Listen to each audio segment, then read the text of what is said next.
Okay, the camera's rolling. Do I look stupid?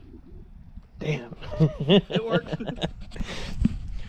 Welcome back to the S10 Life YouTube channel. Today we're going to be showing you how to remove a 94 to 97 dash bezel without breaking it. For the SUVs, it's 95 to 97. And today we have special guest Dakota Cooper stopping in to pick up some parts from the chop shop. And how long you been a member, Dakota? Been a member since late 2021. Late 2021, right on. But you've been a S10 guy since the day you was born, right? I've been behind the wheel of one since 2 months old. I'll have to insert that picture here.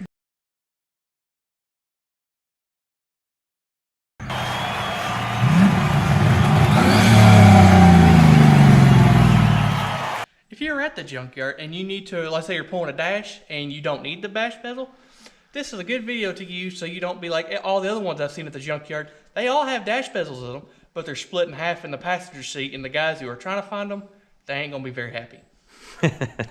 That's the truth. You don't want to be this guy. You're only gonna need 2 tools to remove this dash bezel. Number 1, T30 Torx bit. One of those dudes. Number 2, 7mm socket.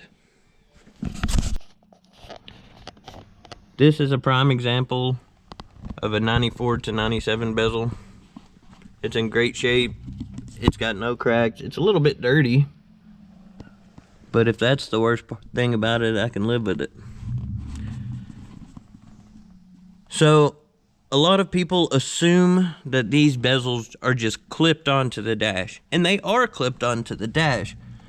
But there are some screws that you have to have out before you even start to pry this out, or you are going to turn it into a multiple piece bezel. And that's not what you want. Okay, the first panel that we're going to remove is this lower kick panel right here. It's got a 7mm right here, back there, one right here, one right there, and a 10mm right there that you will not have to remove. You can just let this kick panel lower down. If you do want to take this kick panel all the way off, there's a 10mm nut right there that will have to be removed.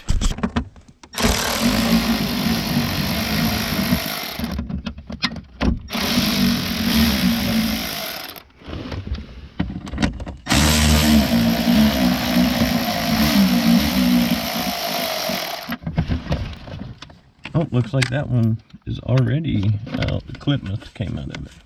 We'll take it out anyway.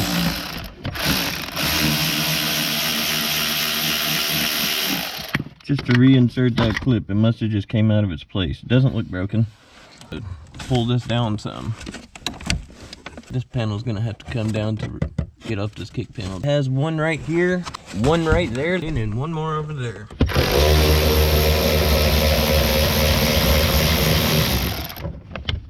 There you go. Oh, you got your hands full. I'll reach over there and get it. Oh, that's a stretch. Got it. So essentially, there's a lower kick panel that goes all the way across the dashboard. You're gonna have to lower all of them down to get to the screws underneath of here. There's a 7mm screw there and there. There are 3 T30 screws holding this kick panel in. One is hidden under there, that's why we had to lower the bottom kick panel down. There is also a screw above the ashtray right there, and you have to pull the ashtray out to expose it. Okay, we took the screw out of the ashtray here. We took the T30 screws out of here to loosen our kick panel here, our knee panel, I guess you would call it. Now we have our bezel loose around here, and I told you all wrong earlier when I was telling you tools you will need.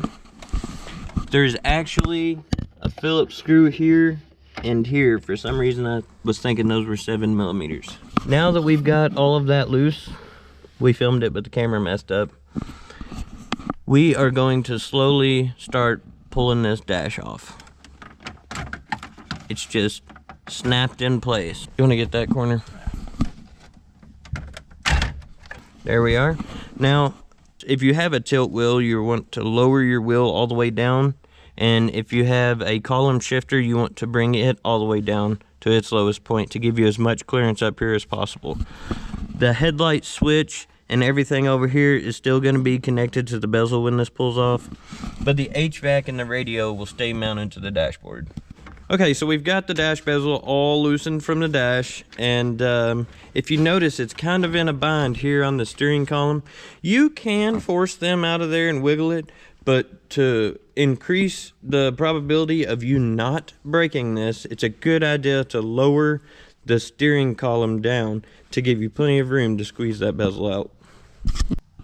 Okay, I've just taken out 2 of the 4 main bolts that goes to this steering column. I removed the knee panel and took out that nut and that one right there. And the steering column immediately dropped down several inches. And Dakota, see if it's loose enough to come up and over that steering wheel. Absolutely. And that's all it takes to remove a 94 to 97 S-Series dash bezel. Now we're gonna take off some plugs and start taking the rest of the dash out. Another thing before I let you guys go, I will show you the clips that are on the back side of this. They're your little spring clips. There's one right there. Here's another. There's one. Some of them are just kind of like a dowel pin to keep everything lined up. Here's another spring clip. Here's another spring clip right beside another alignment pin. Here's another one right there. Everywhere that you see one of those is a spot that you're gonna have to pull it away from the dash. But don't start pulling it until you take those 2 screws off and the lower kick panel. That's it for this one, guys. Make sure you subscribe to us for more tips and tricks.